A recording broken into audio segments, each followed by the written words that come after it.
ఆట నాదే గెలుపు నాదే అనుకోని ఓటమి నాదే, మాట నాదే బదులు నాదే ప్రశ్నలే మిగిలానే. నా జాతకాన్ని నా చేతితోనే మార్చి రాసానే. గతానిపై సమాధినై గతి మారుతున్న స్థితి మారుతున్న బ్రతికేస్తూ ఉన్నా.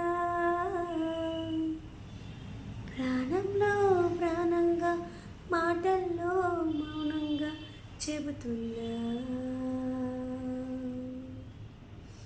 Thank you friends, thank you so much.